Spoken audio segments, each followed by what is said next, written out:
السلام عليكم. نصيحة النهاردة، في ناس كتير بتقول أنا حصل لي مشكلة، بمعنى أصح يعني وسوري في اللفظ بيقولوا أنا لبست خازوق، حصل لي خازوق النهاردة، ده بالمعنى الدارج اللي احنا بنتكلم فيه.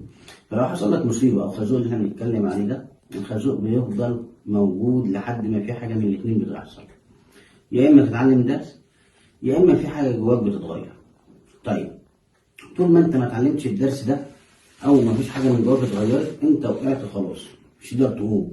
يعني لو اتخذلت انت اللي هتزعل وانت اللي هتقول اي في الاخر. يعني تتعلم الدرس وفي ناس بتتعايش مع ان هي كل شويه يحصل لها مصيبه، كل شويه يحصل لها كارثه، كل شويه تقول انا حصل لي خازوق في الشغل، وخلاص بتفضل متعايشه معاها سنين وسنين بقى. طب ايه الحل؟ نعمل ايه؟ كويس جدا انك انت معترف ان انت مش عارف الحل. هتعمل ايه؟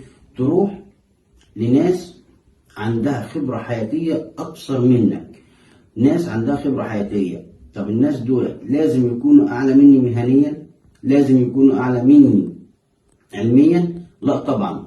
هم اكيد اكبر منك في السن، فاكيد مروا في حاجات كتير في حياتهم وعندهم خبرة حياتية كبيرة يقدروا ينصحوك بيها ويقدروا يعلموك. يعني اللي هيقول لا ده اقل مني مهنيا واقل مني علميا، ده لا مؤاخذة جاهل.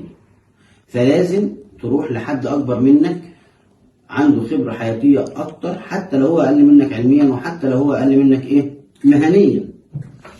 عدى عليهم مواقف كتير زي ما قلنا، ولازم انت يبقى من جواك طاقة وصبر انك انت تتعلم وتبقى عارف وتتحمل المسؤولية، انك انت المشكلة ديت مسؤوليتك انت وحلها يقع على عاتقك انت، انك انت اللي هتحله.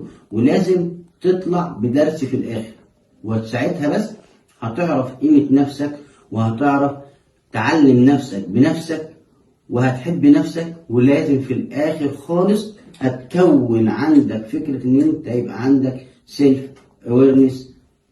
وشكرا ودمتم بخير. ولازم نتعلم من اي خطأ يحصل لنا ونتعلم الدرس، وبعد كده ما نقعش فيه تاني. وشكرا.